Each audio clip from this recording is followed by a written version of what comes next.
All right, folks, it's Bass Action back in action here. In this video, we are going to go through a variety of examples of things that we can do to apply the factor and the remainder theorems. And there's a wide variety of ways that we can ask questions and things that we can ask, and all of them are generally going to start off with the same steps. It's just a matter of what's being asked tells you how to write your final answer.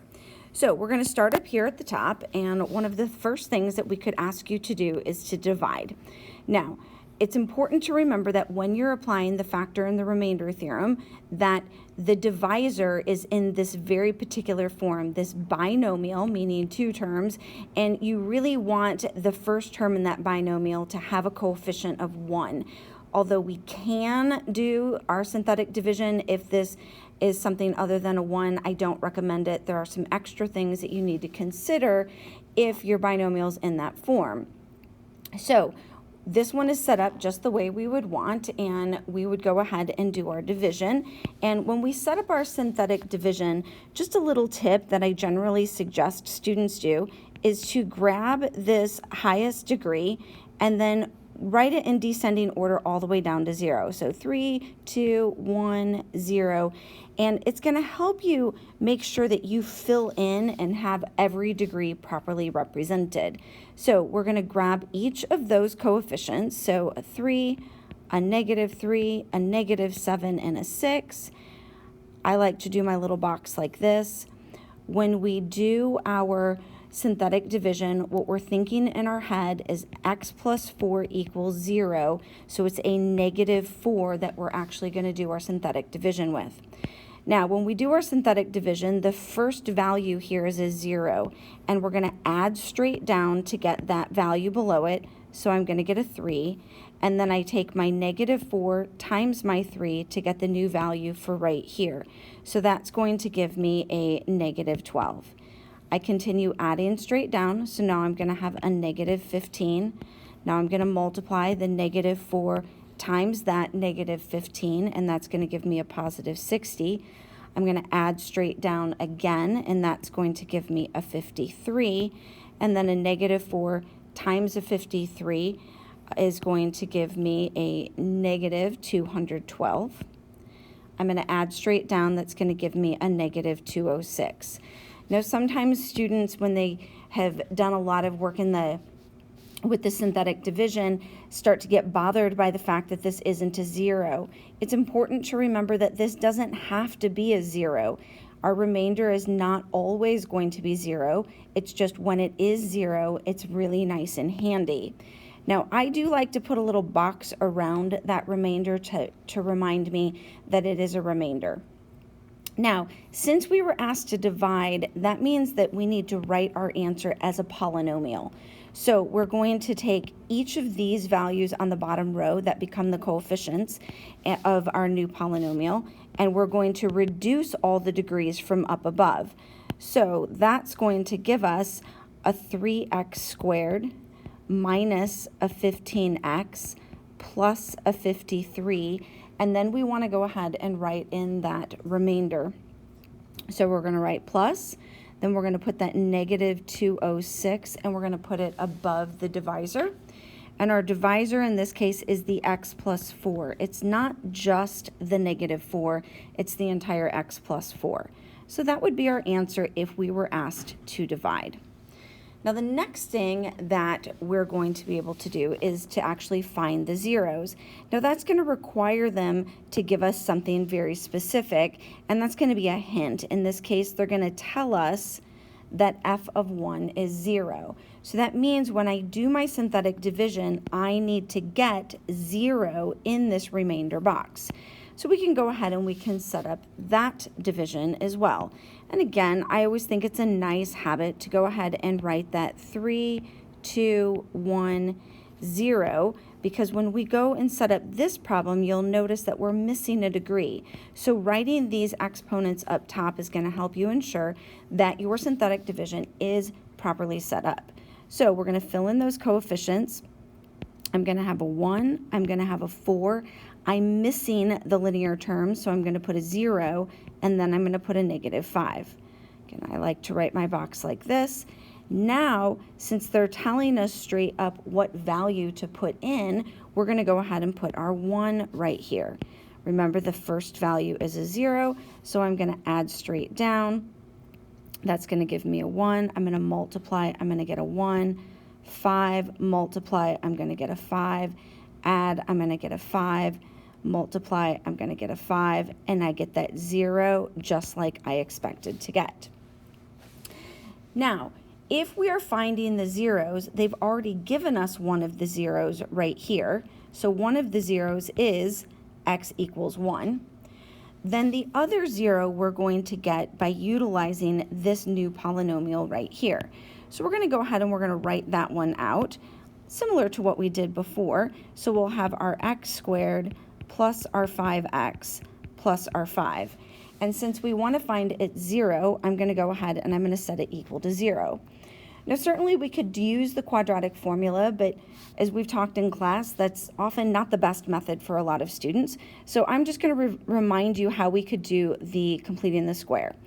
So we've got an x squared plus a 5x plus a blank. I'm going to kick that -5 to the other side and put in my blank. Then in my blank, I'm going to take a 5 divided by 2, which won't reduce, and square it. And that's going to give me a 25 over 4. Then I'm going to get a 25 over 4 here. When I get my nice common denominators, I'm going to give myself the little reminder of a 4 over 4. So now, when I continue on, I'm going to have an x plus 5 halves, quantity squared. And when I add this together, I'm going to have a -20 plus a 25. And when I have my -20 plus my 25, that's going to give me a nice 5. Sorry. Give me a nice 5 over my 4. And then when I do my take my square root of each side, got my square root, my square root, and my square root. That's going to give me my x values of a -5 halves plus or minus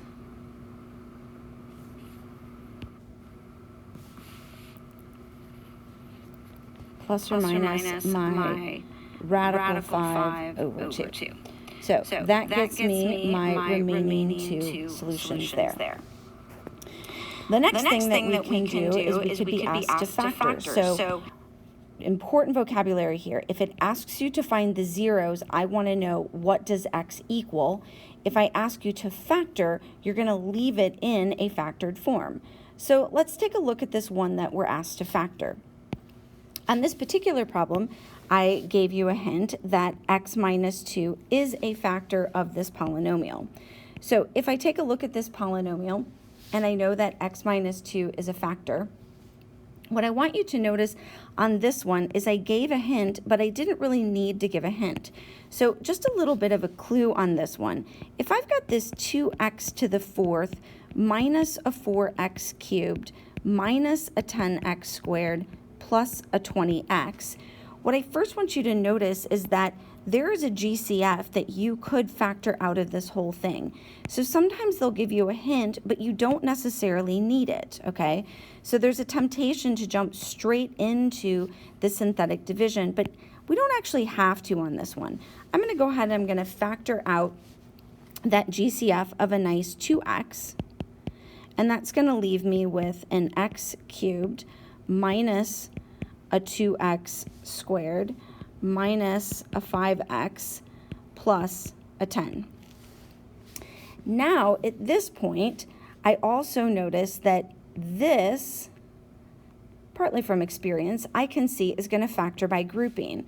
So if I factor just that portion by grouping, I can go ahead and factor out an x squared, and I'm left with an x minus 2.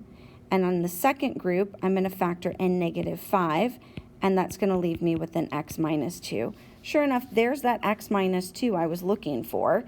Now, my final answer in factored form is going to be a 2x from the original GCF, then an x minus 2, and an x squared minus 5.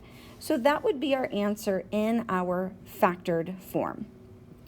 Now, if we've got that in our factored form and we're actually asked to solve it, we're going to take this polynomial and set it equal to 0, and then let each of the factors equal 0. So if 2x equals 0, then x equals 0. If x minus 2 equals 0, then x equals 2. And if x squared minus 5 equals 0, then x equals plus or minus the square root of 5. So my original degree was a degree 4, and I did in fact find 4 solutions. I've got 1, 2, 3, 4, and that's very important to make sure that you find all the solutions that you need. Now the last thing that I can do on this is I can rough in a graph of this. I know that my original graph is a degree 4 with a positive leading coefficient, which means the end behavior should look like this. So I like to rough in those ends. Then the next thing that I can do is put in my zeros. So I've got a 0 here. I'm going to have a positive 2 here. A square root of 5 is going to be more than a 2, so I can rough that in at a positive square root of 5 and a negative square root of 5. The other thing that I would normally want to look for would be the y-intercept, which would be the constant. But since my x-intercept is 0, I have a nice x-intercept of 0, that's also the y-intercept. So from here, I can rough in this graph. So this is going to come down.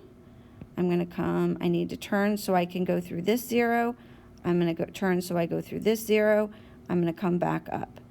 Now, I don't actually know if these are the proper places for the local maxes and mins, but I don't really care. It doesn't matter. I've got the general shape, I've got the zeros, the turns, all good. The last thing that we're going to do is we're going to look at an inequality for it.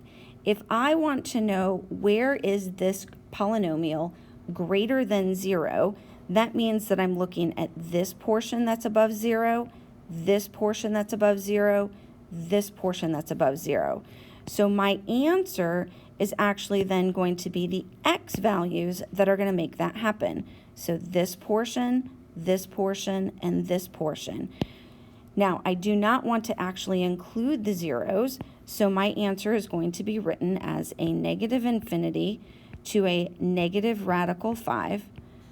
I'm going to use parentheses throughout the whole thing, union 0 to 2, also with parentheses because I'm not including the zeros, union positive radical 5 to positive infinity.